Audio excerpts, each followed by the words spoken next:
Good morning. I want to share with you how to make more sales from your content and avoid the 5 content mistakes a lot of people are making. I have a question for you. Would you like to get more clients and make more sales online? Type yes if you would. Let me know you're here. I also want to know who's on with me today. I love to engage with you and get to know you. Type yes if you want to make more sales and get more clients online. Second question, would you like your ideal clients to be pre-sold before they even book on your calendar? They already know that they want to hire you. Would this be important? Type yes if this would be great to have people almost pre-sold when they get in a call with you. Let me ask you another question. Would you like to attract more ideal clients and bigger opportunities into your network and your community to grow your business? Yes? Type it in the chat. Awesome. Well, if this is you, then I'm super excited you are here with me today because I want to share with you how to get more traction from what you are doing on social media and online. And so many people are doing a lot of work, they're doing a lot of things, but they're not making the sales and getting the growth in their business that they actually can. So, very excited you're here. The first thing I want you to ask yourself is, do I have a clear strategy for my content and my thought leadership? If you don't have a clear strategy, then this is where you have to start. And what is a strategy? It means everything that you're doing has an end goal. And it's not just about getting attention and it's not just about visibility. Yes, that is a piece of it. Attention is the new gold, it's the new currency. We all know that. But if you're getting attention, but people are not buying, you're not moving people to want to buy from you, then you're missing the big opportunity that you really have. And you're probably just doing a lot of work for nothing. So you have to think about what is the strategy that I have in mind to be able to move people, what we call the buyers, move them down what we call the buyer's journey. The buyer's journey is they've never heard about you, they don't know who you are, they have no clue about you, and then all of a sudden they see you for the first time. Well, then you want to move them closer to becoming a lead, and then a lead to becoming a prospect, and a prospect to becoming a sale, a client, a customer, whatever that is for you. So that's the buyer's journey. Now, sometimes people need you right now. They need you right now. And this is where I'm going to talk about this, but this is where you can make those now sales. But then often people need to kind of know about you and they need to learn about you. And maybe they're not quite ready, but you want to be able to stay in front of them. You want to be able to nurture them and move them into becoming a buyer. And so this is sort of the nurturing phase. And this is a big piece of what content can do for you, but the right content. So that's what I want to talk about. So when you think about your content in your business, you want to have a clear cut strategy, what you are trying to do from that content. I see so many people putting out content, but they're not making sales. Now, so here is the first mistake I see. I want you to avoid these mistakes so that you can grow your business through your content. You want content that's going to convert, right? You want content that's going to pull people closer to you. And don't mistake likes. Hear me on this. Don't mistake likes for sales. They're two different things, right? Just having a lot of likes, having a lot of followers, that doesn't always equate to sales. It doesn't always impact your bank account. We want to create content that impacts your bank account, that grows your business. All right. So the first mistake I see is that people create content for engagers and not buyers. Write that down. That's a big one, gold nugget there. People create content for engagers and not buyers. Now, the idea is if they get a lot of people to engage, they'll get more eyeballs on their stuff. And that can happen, but that is a longer game. But when you create content for buyers, you will now attract the people who either want your services now or they might want them in the near future or in the future. When you're creating content for engagers, you're going to get a lot of people that will see it, but they're never going to become buyers. They would never be your ideal clients. Is this making sense? So type yes if this makes sense. So create content for buyers and not engagers. And I want you to know too that a lot of times high paying clients will not even engage at all, right? But when you're putting out really powerful content that's for buyers, they will often book right on your calendar. It's like, I know you're the one that can help me. So that's more what I'm talking about here. I hope this is making sense. Let me know. All right. So mistake number one, create content for buyers and not or people creating content for engagers and not buyers. So you want to shift this. You want to start creating content for buyers. Okay. Number two is they lack consistency. If you are not showing up consistently with your brilliance, with your expertise, showing people what you're all about, pulling people into your ecosystem, then you are missing huge opportunities on social media. And again, you might be doing a lot of work for nothing, but without consistency, the algorithms can't even show your stuff to more people. So you're not even leveraging the algorithms and the things that happen on social media because you're not consistent. Now, here's the other thing. When you're looking for better clients, when you're looking for people who are going to pay you more money, which is what I help people do, is get those really high-end premium clients into their business. Well, part of what they are going to look for is this person dependable? Are they trustworthy? Are they consistent? Consistency, the outside perception of your consistency can impact whether or not people believe that you're the real deal or you can really help them. So if you're not being consistent, again, you're not playing at the level that you can and you're missing opportunities. You're also going to miss opportunities maybe to speak on stages or to get on podcasts or to speak to other people's audiences. You're going to miss opportunities to pull more people into your network. So consistency is super important. So if you lack consistency, you're probably going to lack sales from your online efforts as well. All right. Mistake number three is not educating your audience on how you can help them.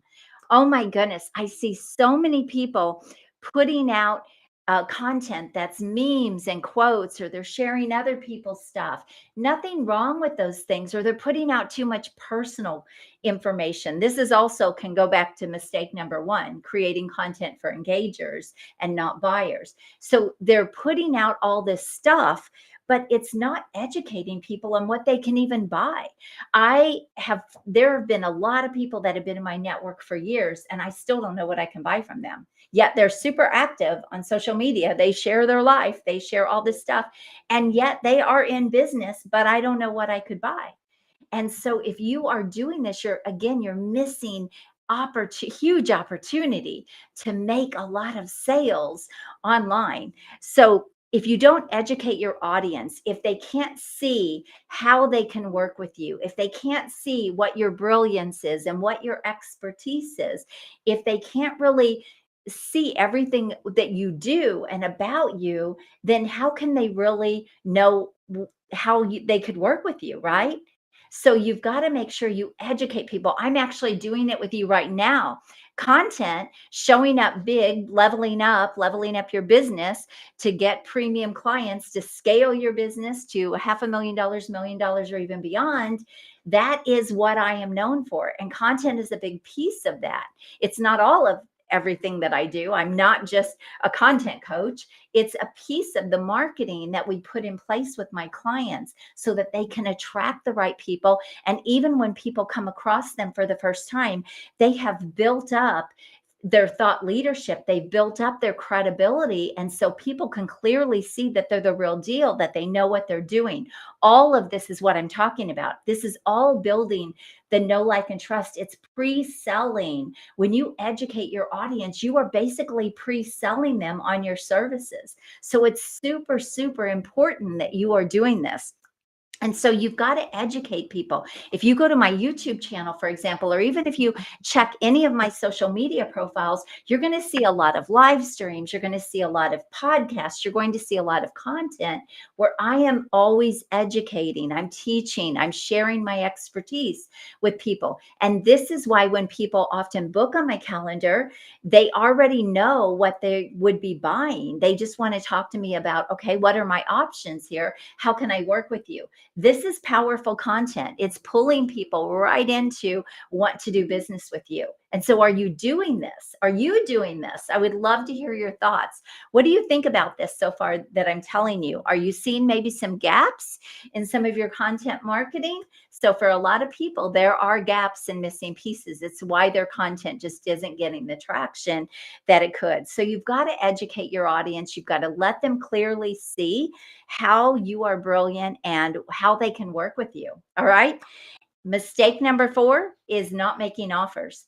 If you don't ever ask people to buy, if you don't ever show them how they can buy from you or how they can take that next step to work with you, the likelihood of them doing that is going to be very, very slim. So again, you're missing opportunity. Why would you want to do all this work and put all this content out and then never give people an opportunity to take that next step with you? By the way, if you look on my screen here, I have a free 2-day virtual workshop coming up where called Step into the Expert Spotlight and Scale. It's about scaling to 350 to $1 million or more with ultra high fee clients and programs.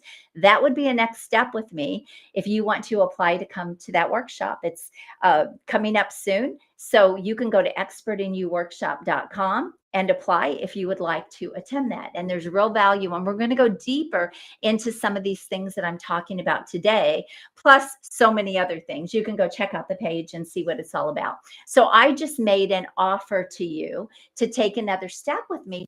Like what I'm talking about, and you want to really go deeper and grow your business and scale your business and go see more around this topic and how you can leverage social media, then come to that workshop. Okay, so that's making an offer, right? But I could have just as easily made an offer for you to book a call with me. I could have made an offer for you to buy something. And so there's all kinds of ways to make offers. But look, if you never do this, well, then people are going to like listen to you, see you, look at your content, read your content, maybe even engage, but it doesn't mean they're going to do anything with you. All right. And everyone's not going to be my buyer. Everyone's not going to go and apply to attend my workshop. And that's okay, because your content it should pull the people that are interested in what you do and potentially to become a client or become a customer, but it should also repel the people that say, no, thank you, this is not for me. That's what great content and powerful content can do. It can repel and it can pull. And so it can attract the right people. Okay. So is your content doing this? So number 4 is don't forget to make offers. And then number five is don't forget to share client results, social proof. Share your wins with your clients. I post probably once a week about a client win, like, oh, look what happened with this client. Oh, this client just closed $100,000 sale. Oh, this client just did this. And it's important for people to see the results that you're getting for your clients. And if you're not doing this, then it's a mistake that you're making, because there's nothing more compelling than when people can see what you're doing for other people and how you're helping other people. This can pull people to want to work with you much faster. So here's the thing about content. If you have great content, it actually builds the know, like, and trust a lot faster. Let me repeat that. It builds the know, like, and trust a lot faster. And we know that people buy from people they know, like, and trust, right? The second thing about content is it shares your expertise and it actually attracts the right people to your business that you want. It also repels the wrong people, but it also gives you bigger opportunities. So it gives you opportunities for partnerships. It gives you opportunities for people to refer to you. It gives you opportunities to get on more stages if you're speaking. It gives you opportunities to get invited to publish or to be a guest on people's podcasts. There's just so much more opportunity. It gets people wanting to say yes or wanting to like actually uh, partner with you or connect with you or buy from you. So this is what great content does. And it, number three, it pre-sells you. So when people are considering, when they are looking for what you do, and they come across you and you've got great content out there, it's going to get them to want to talk to you when they're ready to buy. And if they're not ready to buy yet, your content should nurture them and move them down the buyer's journey until they either leave or they continue down that buyer's journey, right? And so this is what great content does. And a lot of people think it's all about just getting visibility and for people to know about you, like awareness marketing. That's a very small piece of it. Yes, you want to, yes, people have to know about you, right? Yes, you want to be visible, but there's a whole nother back end piece to creating content that sells you, that pre-sells you and makes you more sales and helps you grow your business. So is your content doing this? If not, look at the 5 mistakes that I shared. Let me know your thoughts. I would love to know what your takeaways are. And go get registered. Go apply, I should say. There is an application process and space is limited. We keep the room at a really high level and we keep the room small because we actually do the work. But go check that out at expertinyouworkshop.com.